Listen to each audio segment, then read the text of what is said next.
Hey, good afternoon, everybody. It's Brigadier General Dan Tulley, and I got my man, Chief Bruce, back here behind the scenes, maintaining a good physical distance. What's good, sir? And we're going to go through a couple of things here for you for the Team LUD COVID-19 update for April 8th. All right, so first off, our priority is to protect all of you. Just some perspective, I don't know if all of you are aware of this, but people back home are worried about you, and so are we. We are getting comments from spouses and family members and other folks who are not here at LUD, but they're worried about their loved ones who are. So thanks for all you're doing to keep each other safe and for looking out for each other. Just know that a lot of people are pulling for you guys, and really glad that you're doing what the nation needs you to do. Second thing is to know that the mission is going to continue uninterrupted. It has so far, and we are here to stop COVID-19. We're not here to stop the mission. We're going to keep the mission going.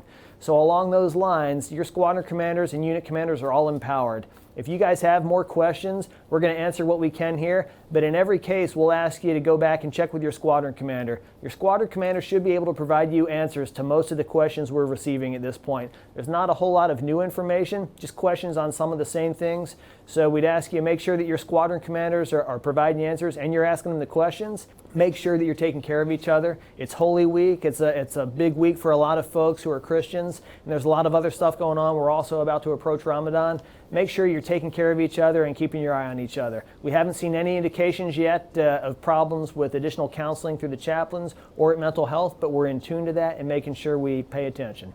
So thanks. All right, Chief, over to you. What's the first question? All right, sir. We got about 3 questions on the DFAC, and I'll just go down in a row. Master Sergeant Corey Peterson and Sergeant First Class Christopher Clark was asking if there are any plan to bring back plant-based food options in the main DFACs. That is a very good question, so thanks for it. First and foremost, our priority is to protect you, protect the force. So to do that in an age of COVID-19, we are not able to offer a lot of the amenities and the nice things that LUD is known for, right? We're trying to keep things as simple as we can while still pushing out 15,000 to 16,000 meals a day to feed this force. So we're going to keep balancing our requirements, and we understand what you're asking for. We'll try and bring back a lot of those amenities when we're able to in a safe manner, but know that our first priority is the mission, and then we'll get to the nice stuff later on. What's next? All right, the next one is from Master Sergeant Chris Lee. Would it be possible to provide more outdoor seating at the BPC DFAC? Unfortunately, it's not. And the reason is because we don't have a concrete pad out there. The tables and chairs, it's already over 100 degrees every day this week. I think every day except for one. And then there's a concern about pests outside and trash outside in the wind. So we're not going to be able to do that, but thanks for the suggestion. Next question. All right, last DFAC question comes from Master Sergeant Ben Harris. And he asked, would it be more beneficial to make the BPC DFAC 24 hours instead of the Independence? Ben, that is a question that we talked about at our Ops and Intel update this morning. So we've asked the Force Support Squadron, because we've changed the base around a bit, we've asked them to go back and connect the data that they get. You know, everybody swipes their ID card coming into a DFAC with the DFAC hours and which DFACs are primary. So more to follow on that, but know that we're trying to line up and make the best use of the DFACs in the right locations. So good input. Thanks. All right. This next question is from Senior Airman Zachary Osh. And he asked if it's possible to create more parking for the people living in the double stacks. Well, currently we have 2 paved parking lots on each end of the double stacks. More than enough capacity for the few cars that park back there. So we're going to have to ask you to keep walking. That's just not a priority at this time, but good question. All right.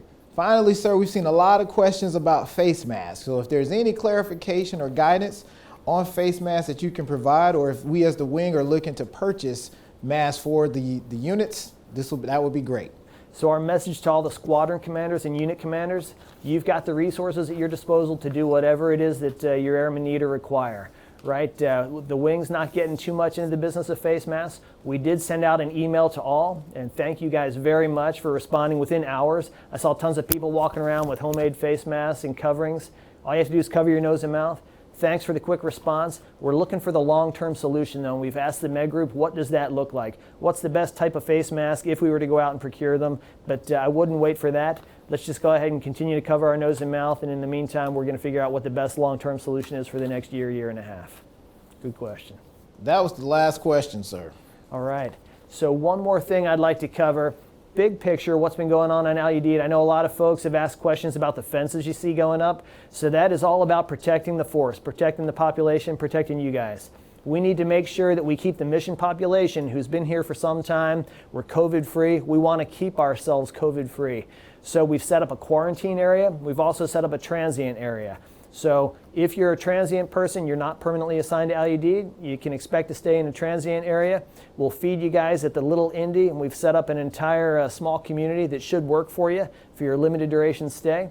If you're quarantined, plan on 2 weeks in the quarantine facilities, and we're going to manage it, and our med group's going to check your temperature twice a day. A whole bunch of other things go into that, and we'll make sure that nobody pops positive for COVID-19. That will keep the rest of the force safe and keep us protected. All right. Anything else, Chief? No, sir. Keep up the great work, team. That's right. Keep it up. Thanks for all your patience and your understanding. Have a good day.